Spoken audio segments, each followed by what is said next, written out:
Amigas y amigos, muy buenas noches. Sean todos bienvenidos a una nueva edición de Economía sin Secretos.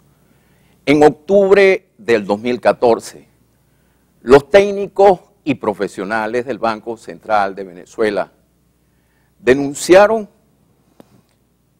en un comunicado a la opinión pública haber recibido presiones para que las estadísticas no reflejen la magnitud de la crisis económica de Venezuela.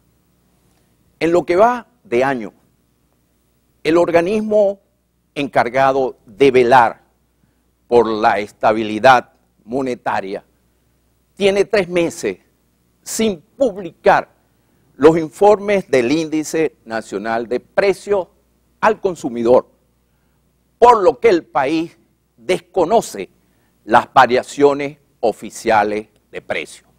Este será nuestro tema de hoy y lo estaremos analizando con el doctor Alfredo Rincón, economista, profesor universitario y miembro de la Academia de Ciencias Económicas del Estado Zulia, a quien le damos la más cordial bienvenida. Muchísimas gracias, gracias a ti, Alfredo, por participar de nuevo en el programa.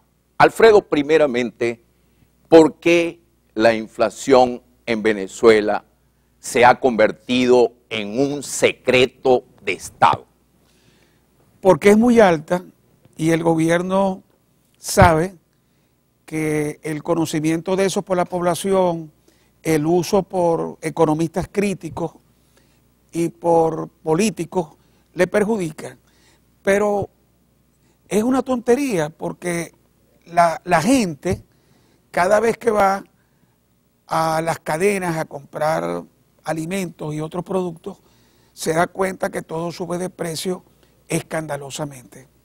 De tal manera que es una, por cierto, muy típica de algunos países llamados socialistas, como lo fue la Unión Soviética, Europa Oriental, que durante muchos años conservaban esos datos económicos como secretos de Estado. Y ahora lo estamos utilizando aquí también, pero violando la ley, porque la ley del Banco Central de Venezuela, incluso la que estuvo vigente hasta noviembre, establecía la obligación del Banco Central de informar en los primeros días del mes las cifras de inflación del mes anterior, cosa que el último año no ha venido cumpliéndola.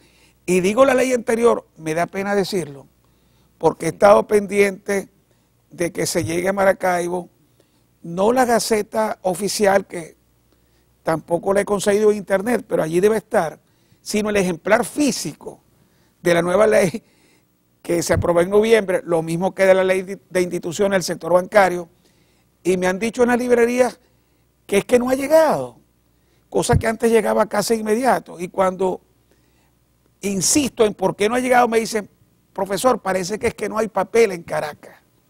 Entonces, me están obligando a desconocer, a ignorar la ley nueva de instituciones del sector bancario, que yo la tengo que utilizar con mis alumnos en la universidad y del Banco Central, y limitarme a una revisión del internet, donde sí ubiqué la primera, la llamada antes ley de banco, pero no la del Banco Central.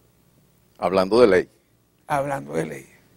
Y que además están obligados los bancos y hasta nosotros mismos a cumplirla. La reforma de la ley del Banco Central de Venezuela del 2005 le abrió cauce a la inflación desbocada que tenemos hoy. Sí, sí, cosa que por cierto advertimos hace muchos años el doctor Néstor Castro Barrios, de nuestra misma academia, mi gran profesor, yo mismo y otros economistas, artículos de prensa de esa época, donde criticamos el que por vez primera al Banco Central se le permitiera hacer aportes a un fondo que se estaba creando, el Fondo de Desarrollo Nacional, el FONDEN, que desde el año 2005 hasta la época ha recibido más de 100.000 millones de dólares por parte del Banco Central y de PDVSA violentando los estados financieros del Banco Central y siendo una de las fuentes, primero, de la muy escasa disponibilidad de divisas que tenemos hoy, y por otro lado, cuando se metía al torrente interno, dándole de nuevo bolívares al Estado, antes se le habían dado PDVSA, alimentando la inflación cuando se metían al torrente interno. Esto ha sido grave y se acentuó aún más en el 2010 con una nueva reforma de la ley del Banco Central. Por darte una idea, que por cierto tú lo mencionaste también en un artículo reciente en el diario Panorama, la liquidez, es decir, el dinero que circula y los depósitos bancarios a la vista, en ahora de ahorros también, de Venezuela, son hoy 190 veces superiores a las del año 98. Es decir, en el año 98 había 10,5 billones de bolívares, que serían equivalentes a 10.500 millones de bolívares fuertes. Pero hoy hay 2.000 millones de bolívares fuertes, es decir, 190 veces más. Lógicamente, cuando tú enfrentas un mercado, una producción que apenas sí se ha incrementado en algunos rubros y unas importaciones que subieron en los últimos años, pero que ahora han bajado, y lo comparas con una demanda monetaria 190 veces superior, te explica la inflación. Eso explica entonces el origen de la aceleración de los precios que tenemos en Venezuela. Sí, así es. Seguimos desarrollando ese tema cuando vengamos de unos compromisos comerciales. Tengo que cumplir con nuestra primera pausa comercial. Al retorno seguiremos conversando con el doctor Alfredo Rincón, economista, profesor universitario y miembro de la Academia de Ciencias Económicas del Estado Zulia. Seguimos conversando con el doctor Alfredo Rincón, economista, profesor universitario y miembro de la Academia de Ciencias Económicas del Estado Zulia. Alfredo, explícale a los televidentes cuál es el origen de la aceleración de los precios que tenemos hoy en Venezuela. Mencionaba que una de las razones importantes es que hoy hay una demanda basada en el dinero en circulación 190 veces superior a la del año 98. Eso por un lado. Si yo fuera monetarista como el gran economista Milton Friedman, bastaría con esa explicación, pero es que hay también otra que es la inflación de costos, y es que las empresas que trabajan en Venezuela, las que quedan, las que trabajan en Venezuela, se encuentran también que tienen que pagar más salarios, que tienen que pagar en mayor precio los insumos, incluyendo los importados, de tal forma que las empresas reciben un incremento de costos y lo trasladan al consumidor. Eso también es otro factor. En el caso de la devaluación, no nos olvidemos que en el año 1998, en diciembre, es decir, cuando gana Chávez las elecciones, el dólar se conseguía a 570 bolívares. Es decir, tú ibas a un banco con 570 bolívares y te podían vender un billete de $1. Pero ojo, en el 2007 se fueron convertidos los bolívares, vamos a llamarlo viejos, por fuertes, a razón de 1.000 bolívares viejos por uno fuerte. Es decir, que en bolívares fuertes, tú en el año 98 conseguías $1 por 0,57 bolívares. Es decir, que por un bolívar tú conseguías más de $1. Si ahora equivalemos eso a los sueldos, nos encontramos que el salario mínimo el año 98 era de 100.000 bolívares. Creo que también había un bono de alimentación, pero francamente no recuerdo cuánto era. Así que vamos a pensar que no hubiera bono de alimentación. Con esos 100.000 bolívares de sueldo mínimo, un trabajador, un vigilante sin bono en una empresa te compraba $175. $175 con el sueldo mensual del 98. En el 2015, con el aumento que acaba de recibir el trabajador de hasta 5.600 y tantos bolívares, más un bono, más una cesta ticket que es variable, vamos a redondearlo en 7.000 bolívares. Con esos 7.000 bolívares de sueldo mínimo y cesta ticket, si fuera a comprar dólares y MADI, que no es fácil conseguir, conseguiría 35 dólares con su sueldo. 35 dólares cuando en el año 98 conseguía 175 dólares. Entonces yo le quisiera informar por esta vía a los señores ministros que olímpicamente y alardeando su ignorancia o de su cinismo, dicen que es que la gente hace colas porque ahora hay mucha plata. No, no es que hay mucha plata. Lo que pasa es que desesperados para tratar de conservar su poder adquisitivo, que de 175 dólares ha bajado a 35 dólares por mes, salen corriendo a hacer colas porque es la única manera de conseguir alimentos, no a 200 dólares, a 200 bolívares el dólar, sino más barato. Alfredo, ¿cuál es tu expectativa de inflación para el 2015? Sin duda que va a pasar del 100%, pero todo dependería de la proporción de gasto del consumidor que se consuma no a 6.30, sino a 12, a 50, a 70, todo depende. Y por otro lado, del impacto de la gasolina, que todos estamos de acuerdo en que hace falta subirlo, pero que tampoco es verdad, como dicen algunas personas, incluyendo economistas, que te dicen, eso no va a tener efecto en ese precio. Claro que va a tener efecto. Se está hablando de subir el precio de la gasolina de 0,1 bolívares fuertes a 2 bolívares. Eso significa multiplicarlo por 20 bolívares de una sola vez y luego aumentos paulatinos.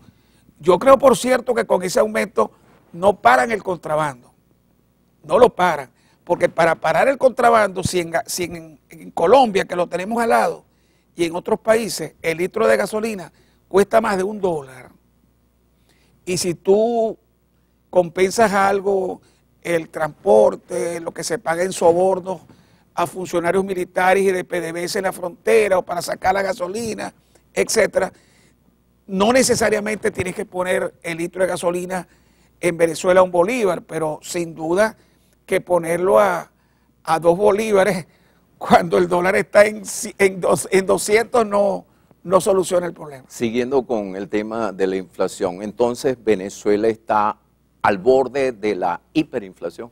Sí, yo comparo, me da la impresión que el presidente Maduro, quizá por falta de asesoramiento, es como una especie del capitán del Titanic, aquel famoso barco que en 1912 chocó con un iceberg, que ya chocó con el iceberg, pero no se ha dado cuenta que el barco se está hundiendo y no toma medidas. Entonces no quiere avisarle al público para que no se alarme, no quiere avisarle a la tripulación que bajen los botes y cada día la situación está peor.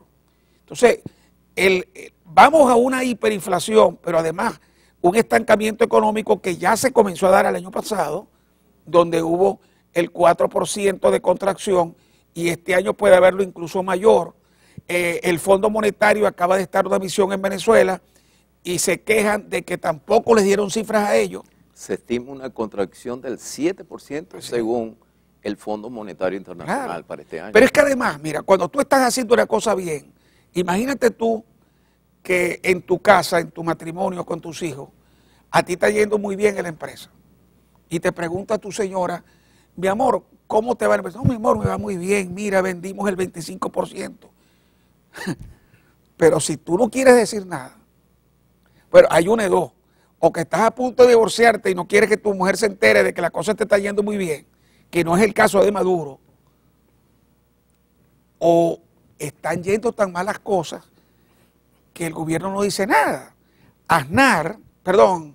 Rajoy acaba este martes pasado, esta semana, de jactarse en una dirección del Partido Popular delante de 300 personas que tienen que hablar de economía, y él, sin ser economista, todo su discurso de 45 minutos se lo dedicó a la economía, porque la economía española le está yendo mejor a pesar de la cantidad de parados. Por ejemplo, la economía española este martes, por cierto, logró colocar 4.645 millones de euros, de los cuales 700 y tantos le está cobrando a los que le cobraron los bonos por venderle los bonos. Increíble.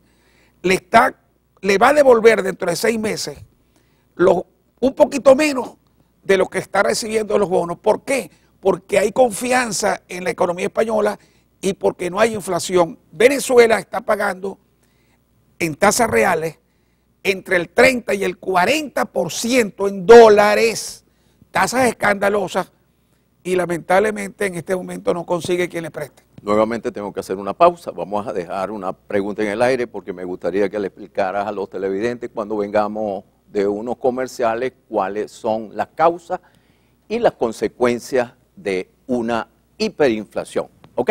Tengo que cumplir con nuestra segunda pausa comercial. Al retorno seguiremos conversando con el doctor Alfredo Rincón, economista, profesor universitario y miembro de la Academia de Ciencias Económicas del Estado Zulia. Seguimos nuestra conversación con el doctor Alfredo Rincón, economista, profesor universitario y miembro de la Academia de Ciencias Económicas del Estado Zulia. Alfredo, causas y consecuencias de la hiperinflación que se espera en Venezuela. Sí, la primera causa es el déficit fiscal que tiene el gobierno, que por cierto, en este mismo programa, hace cerca de 2 años, yo comentaba que el déficit fiscal en Venezuela, de acuerdo a mis cálculos, ya se acercaba al 20%. Y días después... ¿Y por qué el déficit fiscal es inflacionario? Bueno, porque le arroja al mercado de bienes y servicios una cantidad de dinero que no le ha retirado previamente por impuestos. Es decir, cuando tú gastas equilibradamente el Estado, los impuestos no hay problema. Tú le retiras de la sociedad tantos millones y le das tantos millones en sueldos, en servicios, en subsidios, etc. O sea, los gobiernos tratan de financiar el déficit fiscal con emisión de dinero inorgánico. Cuando el déficit alcanza un 2 o 3%, por ejemplo, no importa tanto porque el mismo crecimiento normal de la economía quizá lo absorba, salvo periodos de estancamiento. Pero cuando tú, incluso una economía que esté creciendo el 3%, te endeudas y le arrojas mucho más bolívares al mercado y esa demanda de bienes y servicios no se compensa con un incremento de la producción, nos encontramos que la producción de bienes y servicios, más las importaciones, es menor que la demanda de bienes y servicios, menos las importaciones. Es decir, que lo que se demanda en el mercado venezolano en este caso, es mucho mayor que lo que se ofrece y por tanto los precios tienden a subir. ¿Qué ha pasado en Venezuela? Que en Venezuela en los últimos años ha habido un déficit fiscal cercano al 20%, este año todavía lo es, que se basa en endeudamiento del propio gobierno y de las empresas del Estado con el Banco Central de Venezuela, que les entregue ese billete. Y cuando esos billetes van a circular sin compensarse con un aumento en la producción, tienden a subir los precios. Ahora, ¿tenemos antecedentes en Venezuela de hiperinflación? Si se habla de hiperinflación, por ejemplo, de 3 dígitos, no las tenemos en Venezuela.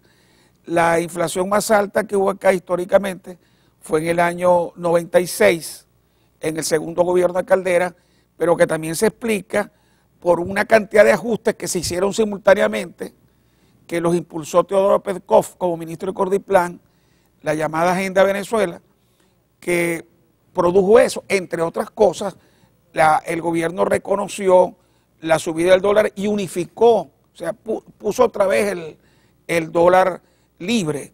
Es como que en este momento, imagínate tú en Venezuela, el dólar libre pasara, se volviera a establecer el dólar libre de un solo golpe, como han planteado algunos economistas, y se estabilizara en 100. Bueno, lógicamente, alimentos que se importan a 6.30 y ahora se importarían a 100 bolívares, se multiplicarían su valor por 10, 12, 16 veces. Entonces, es el caso más alto. También hubo un incremento importante el año 89 con el primer gobierno de Carlos Andrés, pero nada que ver con la que se podría dar en este año y en años siguientes si el gobierno no corrige su rumbo, porque el problema no son solamente los errores que ha tenido, sino que no corrige su rumbo, que chocó con el iceberg y no se han dado cuenta. ¿Tú estás de acuerdo con dolarizar la economía venezolana? No, yo te escuché los programas y respeto a la persona que lo plantea, pero no estoy de acuerdo, entre otras cosas, porque el dólar, la emisión de dinero, el poseer una moneda propia, da lo que se llama el efecto soberanía, es decir, que le permite al gobierno emitir miles de millones de dólares al año sin mayor costo, con un costo prácticamente de cero, porque sería el lubricante para financiar y dar al mercado la liquidez que te está solicitando, no la que genera inflación, sino ese 2 o 3% que te mencionaba en montos más o menos parecidos a la tasa de crecimiento. Cuando tú no tienes moneda propia, sino que utilizas, por ejemplo, el dólar, entonces son los Estados Unidos, otro país, el que tiene que suministrarte esos dólares y tú se los tienes que pagar. Entonces, pero a Ecuador no le ha ido tan mal con la dolarización. no le ha ido mal a Panamá tampoco le ha ido mal. Sí, pero ojo. Esos son antecedentes exitosos. Bueno, exitosos hasta cierto punto. Llevan 15 años. Sí, hasta cierto punto. Pero la economía ecuatoriana. Pero hoy, por ejemplo, Ecuador se resiente porque por la baja de precios del petróleo, que para ellos también es importante, se encuentra con una baja de ingresos fiscales y que no sabe qué hacer para compensarlo. Y necesita dólares para financiar su economía, pero tiene menos dinero para pagárselo a los Estados Unidos, porque a los Estados Unidos no se lo dan gratis. Los Estados Unidos le dan los dólares a cambio de petróleo, de oro. Y entonces, ¿qué hace Ecuador? En el caso de Panamá es una economía distinta, como lo fue también, por cierto, el caso de Santo Domingo muchos años, que el peso dominicano era exactamente igual al dólar, hoy está en el orden de 35, de 40 pesos por dólar, porque la circunstancia era el régimen de Trujillo de los años 40, 50, porque las circunstancias económicas de República Dominicana también eran distintas. Pero yo por eso te digo, no estoy de acuerdo, porque lo que sí creo es que Venezuela debe hacer lo que se ha hecho en otros países. Chile lo ha hecho. Chile ha conservado su moneda propia, el peso chileno, que estaba en 700 y tantos pesos en los años 90, después bajó hasta 500 y pico, y que hoy por la revaluación del dólar con respecto a otras monedas, incluyendo el euro, se ha vuelto a llegar a niveles como los de antes, pero el peso chileno se ha manejado muy bien. Ok. Los televidentes quieren conocer si la situación para los venezolanos mejorará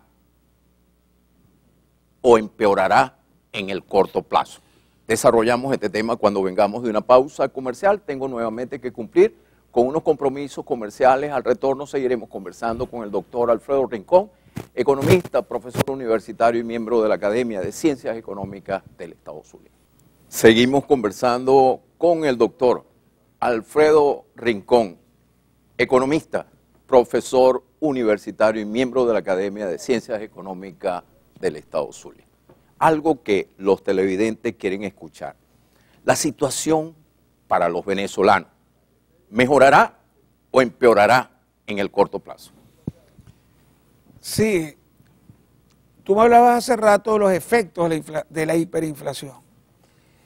El problema que tenemos es que no hay política económica, sino el dejar que las cosas sigan como van y van muy mal. Entonces, vamos a suponer que tal como van las cosas, con un aumento de la gasolina que se ponga en 2 bolívares el litro, 20 veces el precio actual, y que incluso se justificaría mucho más por el problema del contrabando, con un petróleo que se mantenga cercano a los $50 el barril, que le da muchos miles de millones de dólares menos a un gobierno que, aparte de financiar las exportaciones, este año y el próximo tiene compromisos de servicio a la deuda de cerca de 15.000 millones de dólares anuales, si se cuenta también PDVSA y el fondo chino, que deben contarse. Entonces, con ese panorama y con una inflación que sobrepasaría el 100%, evidentemente que lo primero que tenemos que plantearnos son los sueldos, porque en otros países, incluyendo Argentina, por ejemplo, la inflación iba acompañado de aumentos de sueldos. Colombia, que lo tenemos al lado, que tiene un régimen, según algunos, de derecha, oligárquico, burgués, clerical, desde hace 25 años, todos los meses de enero, ajusta el salario mínimo de acuerdo a las cifras de inflación del DANE, Departamento Administrativo Nacional de Estadística. Por eso es que hoy los sueldos de Colombia son muchísimo mejores que los venezolanos, y un profesor universitario te gana 3 o 4 mil dólares al mes, mientras que profesores como yo, que tenemos la máxima categoría, no podemos comprar $100 en el mercado CIMADI. Entonces, ¿qué te quiero decir con esto? Que el gobierno tiene que asumir que, paralelo al aumento de la gasolina y a una devaluación que nominal o de hecho va a ser mucho mayor que la que el gobierno anunció hace unos meses, un ajuste general de sueldos y salarios. Un ajuste que tiene que ser el producto de conversar. ¿Con quiénes va a conversar? Con los pocos empresarios que quedan todavía en Venezuela. Me refiero a empresarios poderosos, no los boneros, empresarios poderosos. Empresas que todavía hoy contratan a 8.000, a 10.000, a 35.000 trabajadores. No hacerle la guerra, conversar con ellos, conversar con los sindicatos, con las centrales sindicales, etcétera, con los gremios. Y, por ejemplo, hay una propuesta de un sector chavista que señala que, al igual que se hizo en Irán, se lleve la gasolina a un precio cercano al internacional. Ojo, no es mi propuesta. Yo creo que tendría que ser sensiblemente menor. Es la propuesta de un sector chavista, pero que se compense con un bono de 150, el equivalente a 150 litros mensuales de gasolina para cada venezolano mayor de 18 años. Dime algo. La crisis económica todavía no ha llegado a su peor momento. No, no ha llegado, porque, por ejemplo, la deuda externa, el grueso, tenemos que pagarlo este año en septiembre. Entonces, cuando llegue septiembre, que todavía tendremos que pagar en el fin de año unos 10.000 millones de dólares en servicio a la deuda, ¿de dónde lo vamos a sacar? Si en este momento nuestro nivel de reservas apenas supera los 20.000 millones de dólares y buena parte de ellos están en oro, que se supone están en el Banco Central de Venezuela.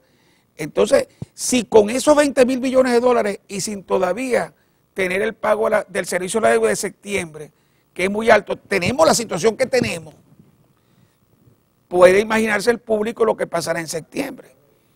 De hecho, ya hay hoy empresas que se están anunciando su alejamiento de Venezuela o su posible alejamiento, como el caso de las navieras, porque tampoco les pagan. Entonces, todo empresario en todas partes del mundo trabaja buscando dinero. Entonces, Venezuela le paga a los empresarios chinos, a los empresarios argentinos, ecuatorianos, nicaragüenses, cubanos, les paga para que ganen, pero al empresario venezolano lo persigue. Me hablaste del oro y la directiva del Banco Central de Venezuela aprobará en los próximos meses una gigantesca operación de venta de oro de su reserva. ¿Cómo afecta esta venta de oro a nuestra moneda, el bolívar? Bueno, primero le disminuye la reserva, evidentemente, aunque pudiera entenderse... Le disminuye el respaldo. El respaldo, naturalmente, con lo cual se estimula todavía más la duda de los tenedores de deuda venezolanos y de los bancos inversionistas que pudieran facilitarle dinero a Venezuela de cómo le va a pagar. Pero en todo caso es una alternativa que tiene Venezuela, con algunas aclaraciones. Primero, recordemos que Venezuela es el país de América que tiene mayor volumen de reservas en oro. Hay otros países como Chile, como Brasil, que tienen mucho más reservas, pero en dinero, en dólares. A nosotros, el presidente Chávez, en una de tantas cadenas, o en varias de tantas cadenas presidenciales, nos quiso convencer que él había sido muy inteligente porque había comprado oro en lugar de tener dólares que valían dinero, menos dinero, y efectivamente en ese momento el dólar había subido de precio.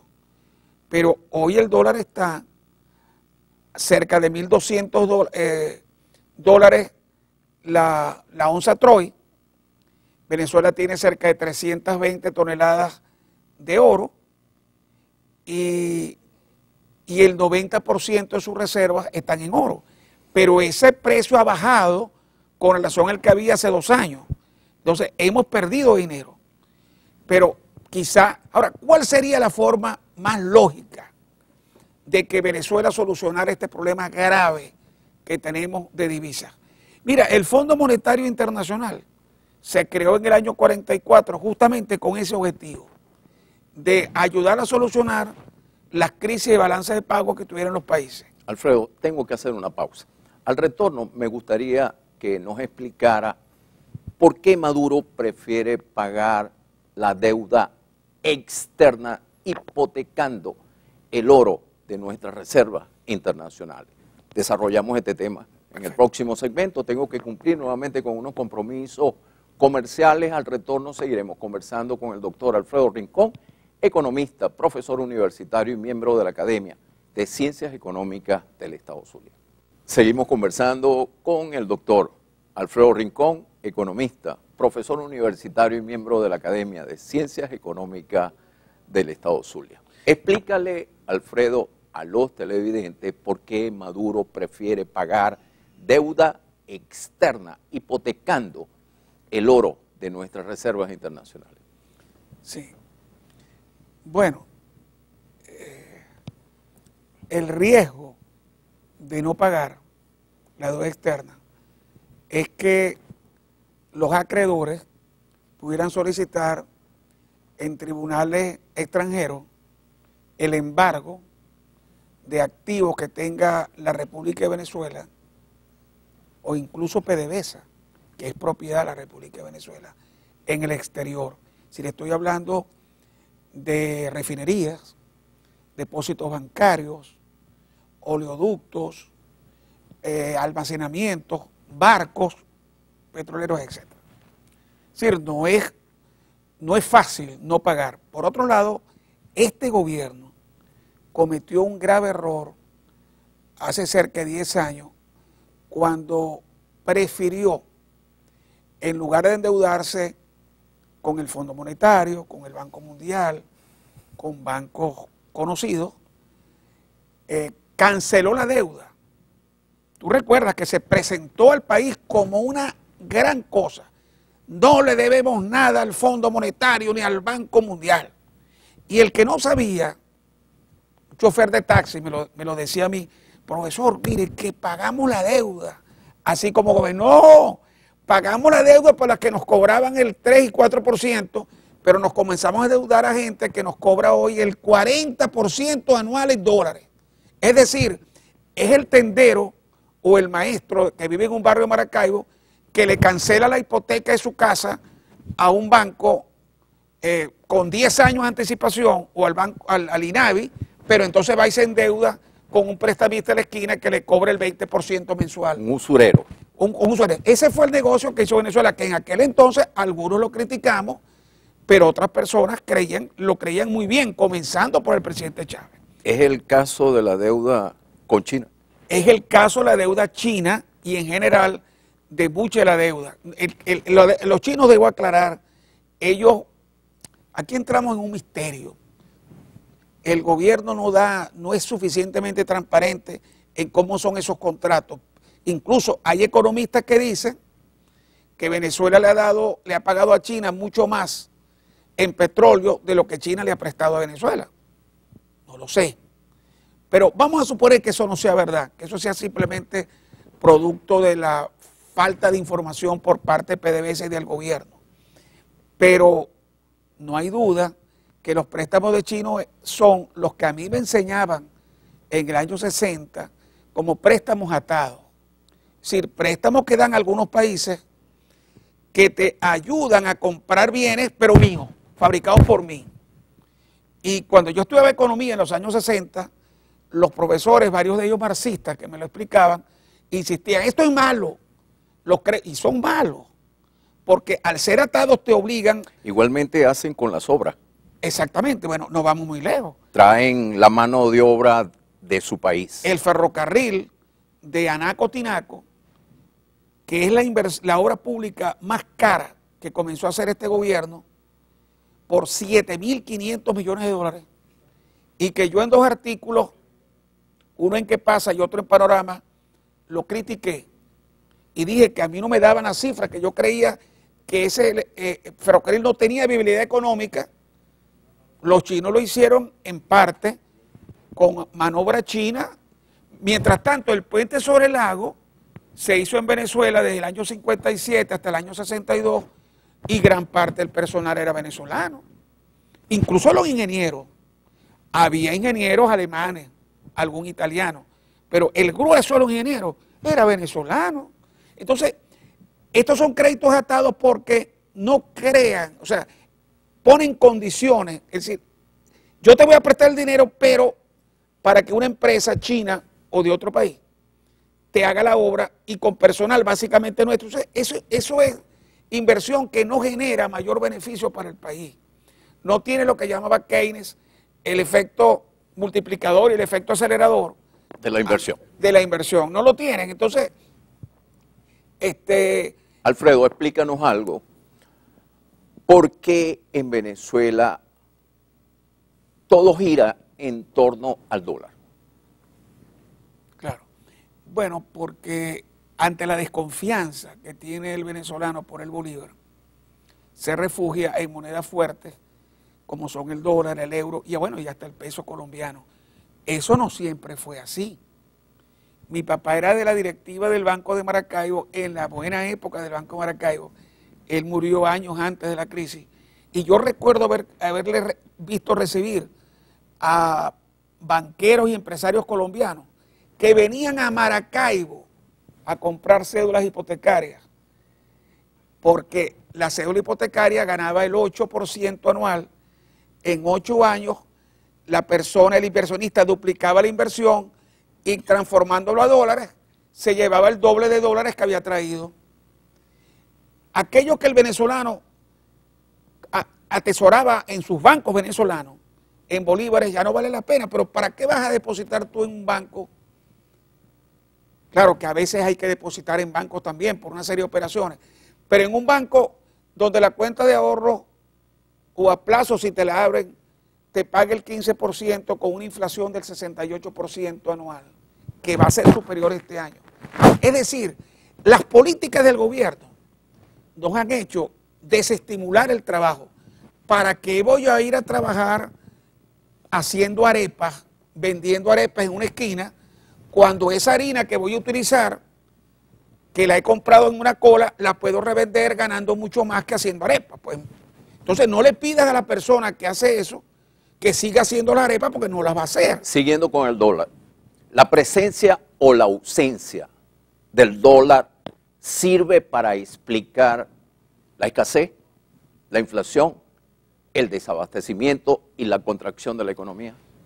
Influye en el sentido, por ejemplo, de que por qué se da desabastecimiento.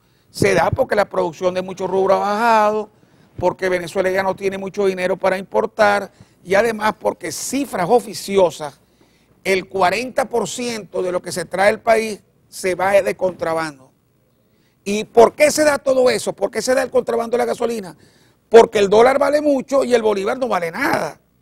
Cuando aquí el bolívar valía por ejemplo, en los años 50, 60, 3.35, 4.30, aquí nadie se llevaba gasolina en contrabando, porque aquí se vendía la gasolina al precio casi internacional. Pero ahora sí, porque hay una diferencia tan bestial. Y por otro lado, allá me pagan en dólares o en pesos colombianos, aquí me pagan en bolívares, que no vale la pena. Ya para finalizar, Alfredo, ¿qué se requiere para recuperar la economía venezolana? Lo primero es que el gobierno que haya entienda que tiene que haber un arreglo, un consenso con los sectores productivos, centrales sindicales, gremios, empresarios, dejarlos trabajar, que el venezolano sienta que vale la pena trabajar, que no le tienen controles de precios absurdos, que no le tienen, que no puedo despedir trabajo, me controlan el precio, pero no puedo despedir a los trabajadores, por ejemplo. O como el único que me vende dólares es el gobierno y no los consigo, entonces tengo que paralizar la fábrica. Que se estimule el ahorro. ¿Cómo se estimula el ahorro? Bueno, que la gente sepa que el dinero que voy a colocar en un banco hoy me va a valer más dentro de un año en poder adquisitivo y que se respete la propiedad privada. Mientras eso no se haga, Venezuela va a estar cada día peor. Se nos terminó el tiempo. Te agradezco mucho, Alfredo, tu participación en el programa, también a ustedes. Muchísimas gracias por la atención prestada y recuerden que este y todos los programas lo podrán ver a través de nuestro portal www.economiasinsecretos.com.